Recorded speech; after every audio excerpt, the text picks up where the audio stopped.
Abdul's call from Greenford. Hello, Abdul. Hi, Sheila. Yeah, I'm quite optimistic. I mean, I'm hopeful for the future of Afghanistan, to be perfectly honest with you. I mean, all this pessimism and doom and gloom and some of the despair on politicians and former five-star generals about the fate of Afghanistan, I don't subscribe to that. For the simple reason, Sheila, the guns have fallen silent across Afghanistan for the first time in almost 45 years. 45 years of continuous warfare. What makes you say they've fallen silent? The war is over. Hang on. There haven't been combat operations there from the West's point of view for 5 years now. It's been institution building, nation building, judiciary building, and military support and protection from attacks. It has not been a combat operation for 5 years. And if you say the guns are falling silent, who is taking people out onto the street and shooting them in various towns and villages around Afghanistan? Well, it is not peace. It is not peace, Abdul. Unverified reports. No, they're not. No, they're not. Sheila, the fact is quite simple. Nothing is simple. Nothing is simple. The Taliban have taken over the country peacefully. In 9 out of 10 of the capitals they took was entirely peaceful. They have the full support of the Afghan people who want peace. I don't know why you've got these white Western feminists who want war in Afghanistan. Now you're showing your slip. You're showing your slip, aren't you, Abdul? Sheila, you want war in Afghanistan to continue? White Western feminist. Is that what you? Is that mean? Because all I've heard. I'll tell you exactly what it means, Sheila. I'll tell you exactly. You're using women in Afghanistan to push more war on the people of Afghanistan. The guns are fallen silent. Can't you accept that? Well, no. Can't you accept that, Sheila? All right, if you ask me a question, let me answer it. Yeah. No, I can't accept it, and I'm going to tell you why I can't accept it. Has he gone? You still there? Yeah. You're still there? Yeah. I can't accept it because it isn't true. It's demonstrably not true. But the guns being shot are between the Taliban and the Afghan army. Now, most of the Afghan army have stopped fighting the Taliban now. In that sense only, you are correct. But the guns of the Taliban are very much still being used. And when you try to dismiss my concerns as white Western feminism wanting a war to continue, that's nonsense. I don't want a war to continue in Afghanistan or anywhere else. But for you to say it has happened entirely peacefully, not true either. It has happened less bloodily than people feared, but it has not happened entirely peacefully.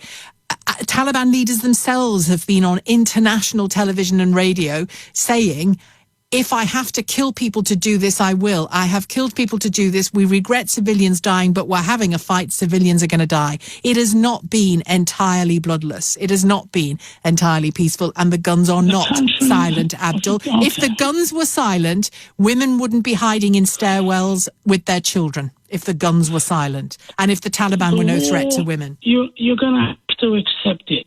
The war has been lost by the Western imperialists. They've left like thieves in the night. Do you not want to linger on what I just said for a second? Because I've just taken... No, Abdul, no. You might be able to silence women in Afghanistan, but you can't silence them on my radio programme. You cannot and you will not. You cannot say for a second that this moment is good for Afghanistan. You cannot, because it is not. Well, at the end of 45 years of continuous warfare and slaughter and disaster and black sites and torture and occupation, you tell me that's not good for the Afghan people? And the Taliban and the civil war and the Mujahideen turning on each other. Come on, what about that? What about that as well? Listen to me, Sheila. No. You see, Abdul, what you do is you make statements. I disprove them. Or at least bring some nuance to what you say is simple, and you move on to a different topic and start throwing words like white, Western, feminist and imperialism at me. That means you are no better than the Taliban, because you will not look at facts and you will not listen to a woman. That's the problem here. No. Well, now you're going to go down the woman route. But listen to the simple fact I'm making. Well, I'm a woman being talked over by a man, so yeah, if you don't mind, I will. Can I make the point, Sheila? Yes, you can, and I'll happily discuss it with you, as long as you then discuss it back with me. You cannot take the Afghan woman out of the society. Afghans are a complete... Do you think these women don't have Who's brothers? suggesting that? They don't have fathers? Who's suggesting they don't have that? husbands? Who is suggesting that? Who is suggesting we take Afghan women out of society? You keep talking about women as if they're some sort of a different compartment of the society. War affects women and children much more than it affects men. Feminists want this to continue, but they're really causing harm to women. The Westerners have left. Let's give Afghanistan a chance. Let them have a chance to build their own society. It's not some left loony council in Camden. This is Afghanistan. Let them build their society. They had background bases. They were droning them. They were bombing them. They were killing them. How many of the soldiers you're talking about now? Inquiries all over the world. 38 nations raping, pillaging, and killing. Look, Abdul, you can't. Do you know what you're doing? You're just spouting, and I really want you to stop spouting. I want you to stop spouting nonsense, because that's what you're talking about. Nobody, certainly not me, is saying that Afghan women are just random extras in Afghan society. Quite the opposite. They have been treated under the Taliban in particular, and in other forms as well in history. They have been treated as mere expressions of the men to whom they are related.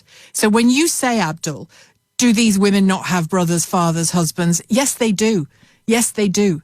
But they don't have the same rights as their brothers, their fathers, and their husbands. And you know that in the last 20 years, only in the last 20 years, or before the invasion, you know that the position of women was horrific in Afghanistan. Horrific. And to start throwing nonsense around like left loony, Camden, feminist, anti-imperialist, you sound like a teenage student debater who knows nothing. That's what you sound like. And so I'm not going to let you carry on the programme, because everything about what you have just said, is indicative of the kind of men who are allowing the Taliban to succeed in this country. You have women telling us, you say I'm inventing stuff, it's unverified. No, it's not. I've spoken directly to two Afghan women journalists whose lives are in danger now because of what's happening in Afghanistan. You've had women interviewed today on the street in Afghanistan saying, I will not hide away, I want to be free, I want to have a life. You've had female students going to their universities and being sent away in Herat, being told they can't go back to their classes. You've had young girls families being told to hand over their teenage girls to Taliban group leaders as wives, as child brides. This is all verified stuff, Abdul. What do you say to that? This is just propaganda. You were cheerleading in Aleppo. Hold on. You were cheerleading in Aleppo for the Free Syrian Army. No, get rid of him. No, enough now. That isn't propaganda. That isn't propaganda, Abdul. They are verified reports from A, the horse's mouth, B, legitimate, credible journalists.